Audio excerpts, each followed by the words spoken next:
Good morning, guys, and welcome to today's video. It is the morning of the Mohican 100K mountain bike race, and I'm pretty sure the only people awake right now are the people doing the race, because it's like 5:30 in the morning Eastern time, which is like 4:30 Central time, which is what I'm used to. I did pre-ride the course yesterday, and it's pretty dry even though it's rained a bunch.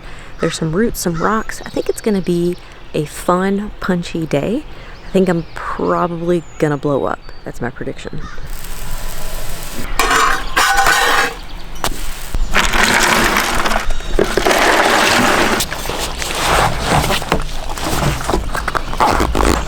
Here's a quick look at race nutrition for today. I've got a couple packets of Goose, Cliff Bar,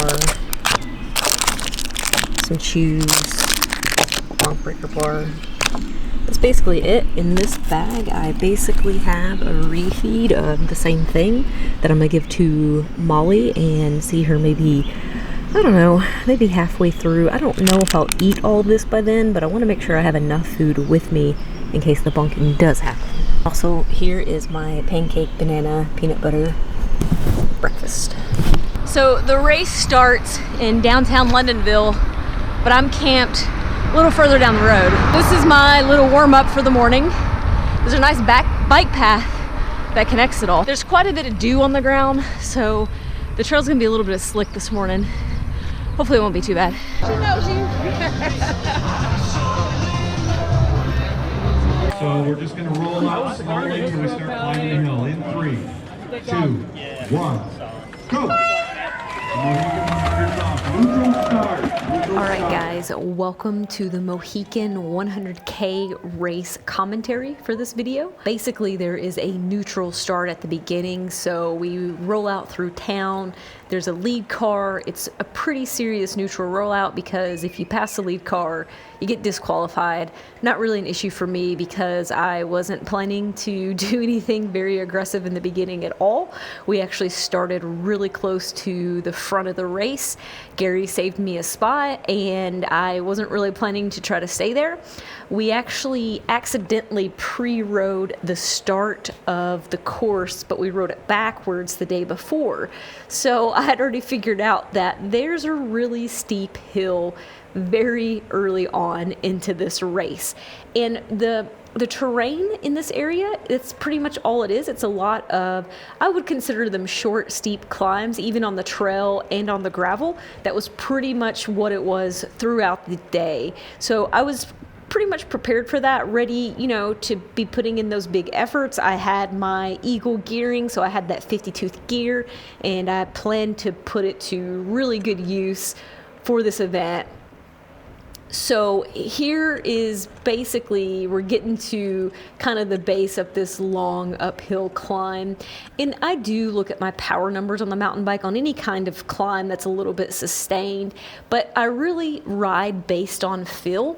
I get an idea for what, you know, you kind of learn after time how many watts you're doing, what that feels like to your legs. And you know, after doing multiple rides like this, what wattage you're going to be able to sustain over a 6 to 7 hour race in this kind of situation. Sometimes a little bit difficult when it varies from like gravel to trail, but that's just part of it.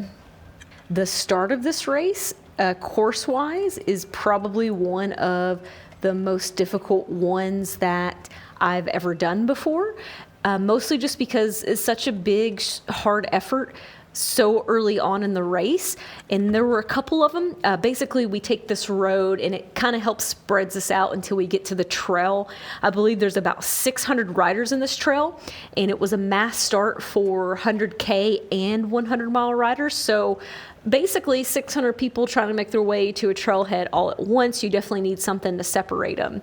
And that's kind of what we got here. The reason why I decided to do this race, because I've never done it before, it's part of the NUE series. Now, the only race I've ever done in the NUE series has been Big Frog 65. I've done that the past 2 years.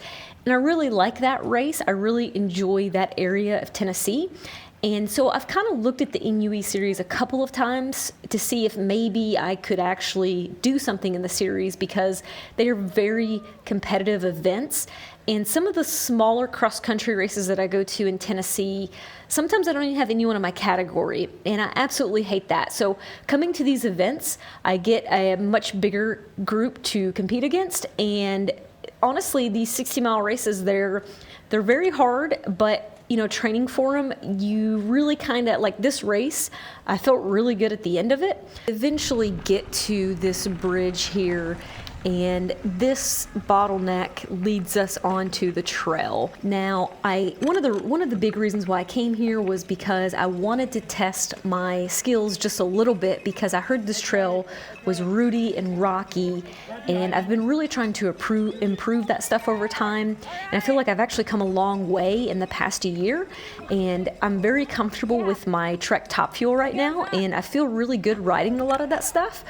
You heard me mention it earlier in the video that I thought the trail was dry. Well, the section of trail that we rode yesterday, the day before the race, was dry, but there's been a lot of rain in this area, so there was a lot of really wet sections, and then the sections that were dry, they had dew on them pretty much all morning, so a lot of it was just wet enough to make it that anytime you rode over something and you were turning or anything, any kind of movement like that, your rear wheel would slide just a little bit. And you're picking up a little bit of the dirt on your wheel, so that was also making those roots and rocks slick. And they're just like little rocks throughout this trail, so it was a really common thing to happen. Now, because of some of this being bottlenecked still early on, there were sections that we were having to hike a bike up. They were just really steep, slick, and when you have that many people together, you have to push your bike up them. That's just how it is, especially when you're further back in the race. If you want to ride a lot of this stuff, usually you're riding at the front of the race. It's just how it goes. Like I mentioned, there's just a lot of roots and rocks and things to ride over, which honestly, I'm pretty used to a lot of that. This was on another level, but it wasn't so much that it was annoying to me, or I would consider it exceptionally rooty, like some people would say. But I did start to get annoyed by my rear wheel slipping all the time.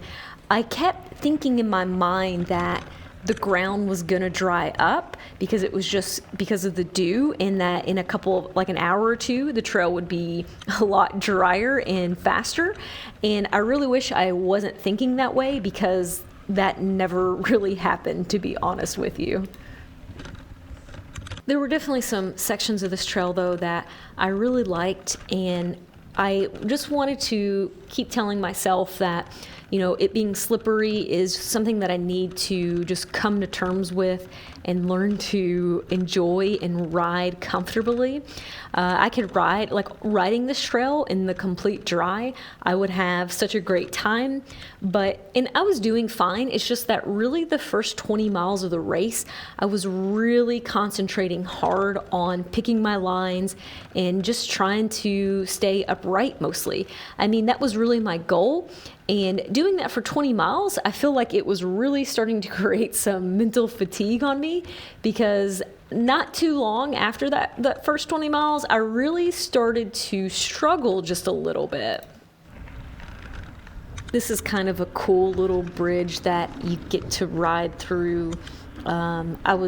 I kind of knew where it was at in the race, so I kind of had an idea of how much trail we had ridden to get here. You do a lot of the trail in the first half of this race. This trail is probably, I think they advertise like 55% trail and then 45% gravel/paved roads. But in the beginning, you do very little road/gravel riding. A lot of it is just connecting back onto the trail. And we kind of get to a section here where it's, there's still a lot of riders in front of you, and there's a lot of steep climbs. So if somebody in front of you has to dab or put a foot down or stop, then, you know, it kind of trickles back. And like I said, I was starting to mentally fatigue at this point, and I was starting to do that more than I had expected. There were a couple times where I would be in one of these switchback turns climbing up, and my rear wheel would just spin. Instead of hanging on, I'd put my foot down, and it was kind of annoying. And so I was just thinking to myself, like, man, I really need to do better than this. And like I said, I think it's just a matter of I was getting tired, and I was thinking to myself, you know, I'm ready for the trail to be over. I'm ready to hit the gravel. But it was taking quite a while for that to happen. I actually caught up to Gary at this point, and as you can see how kind of wet this section of trail is, Gary's my teammate, and he and I feel like we are very funny. When we do these marathon length races, we are very similar in finish time. However, we don't really pace the same. This is probably one of the races where we've spent the most amount of time together. We didn't plan it. We just rode our own races. When I caught up to him here, we basically rode together till the next aid station, which we rode together for a little bit until I actually crashed. And after I crashed, he kept going, and I knew he wasn't that far away from me, but I kind of had it in my mind that I wanted to catch back up to him. I don't know why, but he and I had this joke that I'm always chasing him at races, and I kind of am. You know, he's kind of like a target for me, and so it's more like motivation, I guess. So I wanted to make sure that I caught up to him, and I didn't see him for a while until we got out to a gravel road, to a really steep climb. You get to this certain downhill where there's these really big wooden water bars. That's what we're seeing right now. And someone had already came to my campground and told me just to walk down it. Don't even try to ride it. Well, I rode a few of these early on water bars, and I discovered really quick that they're actually pretty slick. And so I knew what was coming right around this corner, and I was trying to stay out of the way of some of the riders. So that's kind of why I'm waiting right here. But I just decided that when I found out how slick the water bars were, I wasn't going to try to do anything crazy. I'd actually watched a YouTube video of this section, so I already knew that it was going to go like south really fast. And so I wasn't really too worried about pushing it. So to give you an idea what's happening right here is that I'm kind of pushing, kind of riding, and I'm watching out for riders behind me. I do not want to slow anyone down who wants to ride this section. So you make this corner, and then it quickly goes downhill very fast, as you can see. So it's basically just pushing through this mess, while some people, they do ride it. They crash in it. I mean, there's so many options, really. When I was pushing down it, one of the spectators actually told me that they thought that it was faster to walk down it. I walked down it very slowly because honestly, I was kind of watching. I wanted to watch some of the people riding it. I wasn't really too hung up with racing at this point. I just kind of wanted to do the experience. People are so loud here. You can actually hear this heckle pit of people a couple miles back, and I think it attributed to my crash a little bit when Gary left me, because I was hearing these people and I knew it was for this section, and it was making me a little bit anxious. So that's just one of those things where I needed to get out of my mind. But yeah, this section, I think it's kind of like not really a gimmick, but it's like you know, some races you go to, they have like a particular item, that a particular section of the course that everyone focuses on or gets caught up on, and this is probably it for the Mohican, is my guess. So not too long after that, we're still on more horse trail, and it's if you can see this mud, I mean, we got super slick mud. We're in a hike-a-bike situation. We're pushing up a super steep climb. You can't climb a lot of this on your bike just because your wheel will spin. A couple people around me, they did try to climb a little bit, and they got up a little ways and they spun out, and then they had to get off their bike. You know, that's just the situation. So we eventually did get off the trail, and I was like I said, I was pretty happy about it. It was wet in some sections. I mean, I didn't even record some of the crazy downhills. Like I said, a lot of these hills are steep around here, so that means the descents are steep. When they're slick, you know, I'm just trying to be cautious. Sometimes you're up high, sometimes you're on an off-cambered area. I mean, that's just how it is. This is that long, steep gravel road where I had seen Gary up ahead. Now, I saw him and he wasn't that far away from me, but it still took me quite a while to catch up to him. As you can see, the person up above me, they are actually pushing their bike up this. I mean, I was in the 50 tooth and grinding it out, and it was pretty painful. I was just trying to get to the top and not blow up. All right, mid-race update. Just climbed a super steep hill on the gravel roads. Thank God for Eagle, 50 tooth. Wouldn't have made it. A bunch of people were pushing. I saw Gary towards the top of the climb, so I'm still chasing him, hoping to catch him soon before we get to any more single track. I have finally caught Gary in this clip, and we have just finished an aid station. Now, you hear me say that we think that the mileage is off. The aid station was listed to be at mile 46. I was almost at mile 51 when I got to it. So a 5-mile difference, especially when you're mountain biking, is a pretty big deal. So we were a little bit worried that instead of this being 62 miles, it might be like 67 miles. And I was already to that point where, I wasn't on board for that. And so I was hoping that they listed the aid station incorrectly and not the other way around. Quick mid-ride update. Finally caught Gary. Took a very long time. He's cramping. I'm starting to cramp a little bit. We've done some pretty epic climbs, and we think that the advertised mileage is way off, so we've got some issues with that. It says I'm at mile 54 and a half, but we think we're really at like mile 50, so we'll see how this goes. Someone had warned me in my comments about this climb. Thank you for that warning. It was pretty hard, but honestly, I again put it in the 50 tooth gear and grinded up it. Gary, he was cramping a bit, and he told me that he would see me at the finish line. Gary stayed not too far behind me. I think he actually finished like maybe 30 seconds after me. Nothing, he was right there for quite a while. There were a couple of climbs once we got back onto the trail where I would see him down below and I would yell at him and he would yell at me, because that's just kind of what we do, you know, for motivation purposes, of course.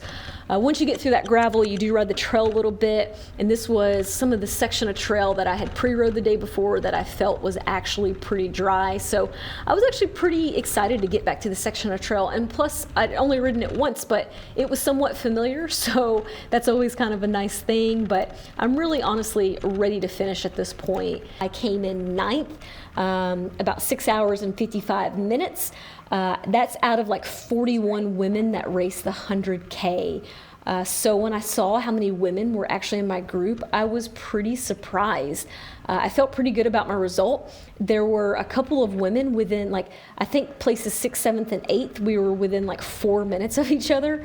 I actually kind of messed up because I let some single speed women go by me who I didn't think were going to be in my group, but I think actually they were.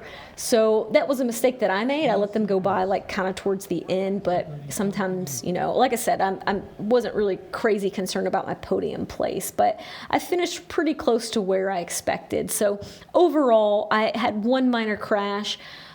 You know, like I said, I struggled with the slippage just a little bit. That's something that I will continue to work on and hopefully improve upon. But that's going to be the end of the video, guys. Yeah, it's an extra long one today. I hope you enjoyed it. That was my Mohican 100K race.